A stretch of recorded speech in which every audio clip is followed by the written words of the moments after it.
Welcome to Meet, Act, and Part, a Masonic podcast hosted by Midnight Freemasons, Greg Knott, Darin Larners, Todd Vriesen, and Bill Hostler.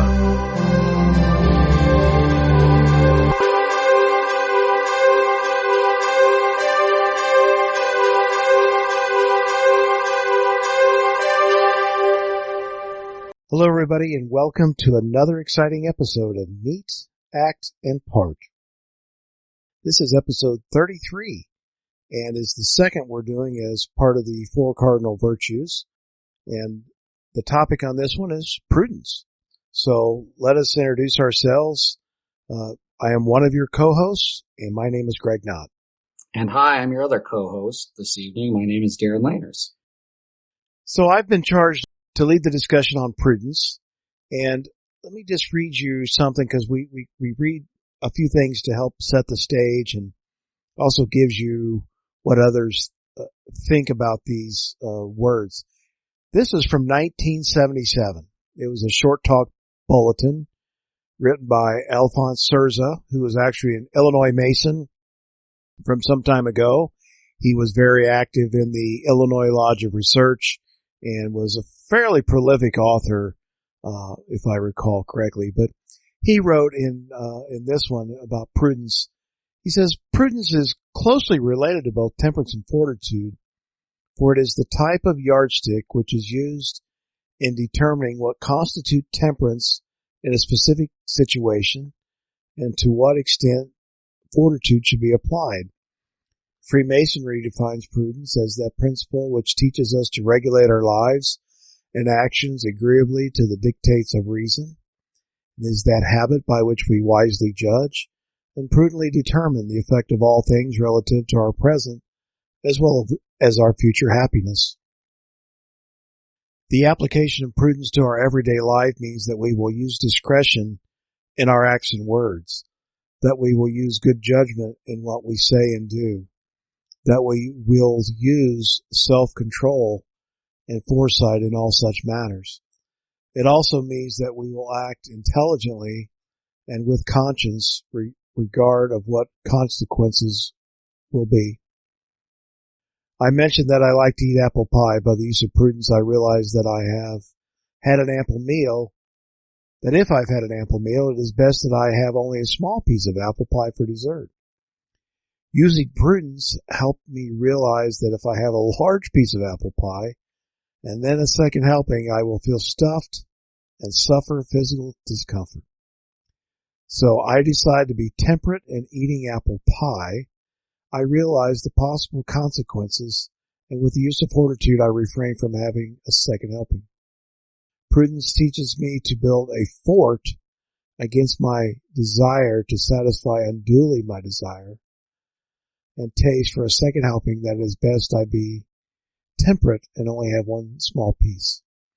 So sometimes it is easy to abstain or be temperate, and I'm reminded of the familiar witticism of an elderly brother who said, I quote, "I have finally learned to subdue my passions. Mother Nature is taking care of that." So I thought that was an interesting analogy about the apple pie. Apple pie is all American, right? What we have at Grandma's house. And certainly I'm one that can relate to how big of a piece of that pie should I have eaten. You know, I had a pizza tonight, or part of one. I cooked it, homemade, scratch out of the oven, and I only had a few pieces, and the rest of it's sitting in the refrigerator waiting for me. I admit I could probably get up right now and go in there and have another piece of pizza. But, as Brother Serza speaks about, I need to have the prudence to have the discipline or the thought of mind thinking about what is the consequences of that other piece of pizza, or in his case, that other piece of apple pie. Is it my waistline will grow? Probably. It sure has over the last year because of COVID. Maybe I should have had more prudence over that, these last few, weeks and months. I think of it also in the broader sense of maybe where we're at in society. Again, he wrote this in 1977. The internet was probably nothing more than a thought in the Bell Labs or in some research laboratory at a university. here we are in 2021, and social media and the internet have infiltrated our lives. And of course, they brought us the ability to bring you these podcasts. But as I think of many things that are put on Facebook, Twitter, other platforms, I just cringe when I see what's written or pictures that are put up or just some of the vitriolic comments that are put there. And I think if anybody, brother or not, anybody that uses social media would think about some of the advice that he laid out in this short talk bulletin, it would help their conduct on social media. Let me again just restate just a little piece of this. Again, he says, the application of prudence to our everyday life means that we will use discretion in our acts and words, and that we will use good judgment in what we say and do, and that we will use self-control and foresight in all such matters. I don't know if he could have foreseen, where technology and communications were going, but those words absolutely apply to everything that I see out there today. And as Freemasons, we have not only an obligation, but I think an opportunity to exhibit prudence, not only with that piece of pizza or pie, but also more importantly in our interactions with others on a day-to-day basis. And using a little bit of putting your foot on the brake a little bit sometimes when you think, well, let me reply to that. Just take a breath and don't type or don't say those words, and just hold back a little bit. And I think that's what he's saying. Darin, when you think of prudence or hear some of those words, what's your reaction? Yeah, I was just rereading what Illinois Ritual says about prudence, and Brother Sirza, I assume worshipful brother Sirza, quoted some of it actually verbatim in his article. Our ritual states that prudence teaches us to regulate our lives and actions agreeably to the dictates of reason, and is that habit by which we wisely judge and prudentially determine on all things relative to our present as well as to our future happiness. This virtue should be the peculiar characteristic of every Mason, not only for the government of his conduct while in the lodge, but also when abroad in the world. It should be particularly attended to in all strange and mixed companies, never to let fall the least sign, token, or word whereby the secrets of Masonry may be unlawfully obtained, ever remembering the solemn obligation, blah, blah, blah, which alludes to the manual. I said blah, blah, blah because even though this is unciphered, I think it gives away one of the modes of recognition, so I didn't want to repeat those over a live mic to the profane world. What I find interesting about prudence is that, and I think we'll talk about this when we talk about temperance as well, that both of those are related. I think prudence is the ability to, as it says, govern your conduct. And I think temperance is also, and as I said, we'll speak about it, I think temperance also talks about governing your conduct. I think temperance is more speaking about the allurements of vices, whereas prudence would talk about anything else. But I still think that you need to have prudence in order to have temperance. I'm going to read something from the Freemasons Monthly Magazine, volume 27, published in 1868. And it says, prudence is a virtue which guides us into the channel of wisdom, by which current we are safely anchored in the deep, pure waters of divine life. This virtue teaches him to be discreet, to be sober in all things, to be exact in all honesty. It is one of those fundamental principles of Masonry, possessing the most exalting objects that can be connected with a Mason's life, and early in his Masonic journey it demands his attention. It is utterly impossible to neglect its requirements and be in truth and in spirit a Mason. It constitutes the great balancing wheel in the moral machine of the Masonic Brotherhood.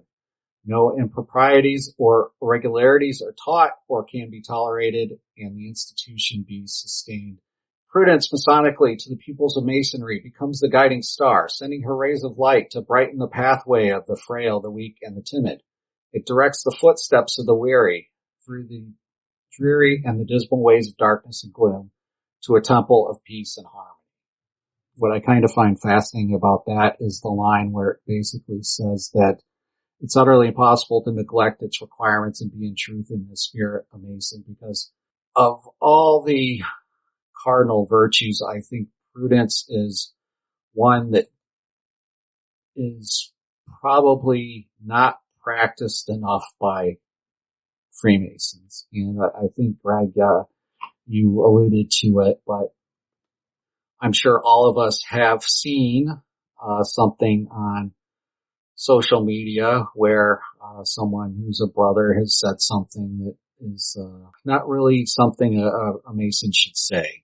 I don't want it to muddy the waters here, but so I'll just leave it at that. But I think that prudence is needed now more than ever, because I think that we need to be watchful of our behavior, and especially in a public domain. And I can't think of a domain more public than social media, because, like it or not, once you put something on social media, it's pretty much there forever. It takes a lot of effort to delete something permanently from social media.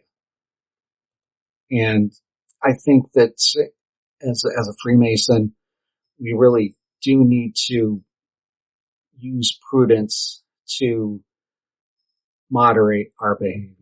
Yeah, couldn't agree more, Darin.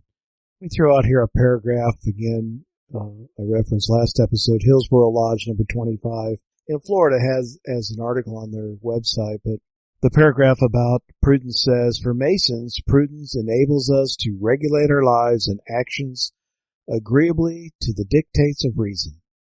Simply, it is the practice of good judgment, common sense, and the wisdom we acquire in our journey through life. Prudence is among the most exalted objects that demand every Mason's special attention, for it is the rule which governs all other virtues. And Darin, I think that was hitting exactly as to which you were speaking about in terms of perhaps this is the most important of the four virtues that we'll cover. And again, let's go back to that analogy of that apple pie. You see it there. It's nice. Just came out of the oven. Your grandma just cut maybe 4 big pieces out of that nice pie and asked you if you would like one of those pieces.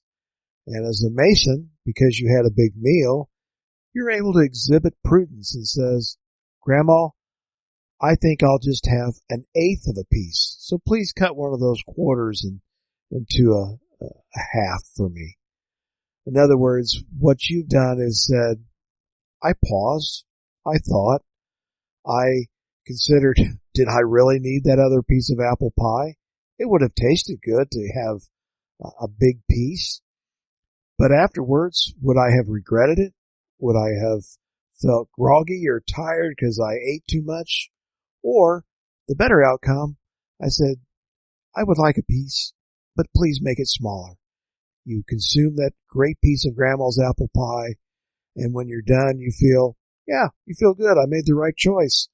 And I think that's, again, what prudence is really trying to teach us, is saying, slow down, think for a minute before you say, or perhaps in this world, type before you do it. Use your good judgment and common sense that you've acquired through other past experiences, as a Mason or not, and you'll exhibit prudence. And by your example, you'll be able to help others, not only in the lodge, but in society in general. So let me wrap up this episode by encouraging you to use prudence in your day-to-day dealings at work. Before you send that email, before you send that text, before you say that comment in a meeting, pause for a second. Again, teach yourself the discipline to hold for a moment and think about the impact of what you're going to say or do or write or type. So that is prudence. And again, it's could arguably be the most important of the 4 cardinal virtues. So We appreciate everybody joining us for this episode. You can find all of our episodes on our website at www.meetactandpart.com. We've got a Patreon link there if you'd like to support us. You certainly can find us on Facebook and Twitter and other places by our fellow co-host that Bill Hostler helps us maintain. And we thank all of you for listening and hope you have a great day, and join us for the next episode, which will talk about another of these cardinal virtues. So take care of yourself. Thank you for listening to Meet, Act, and Part. For more information about our show, visit our website at www.meetactandpart.com. While there, please consider supporting the show by sponsoring us on Patreon. Until we meet again, may we meet, act, and part.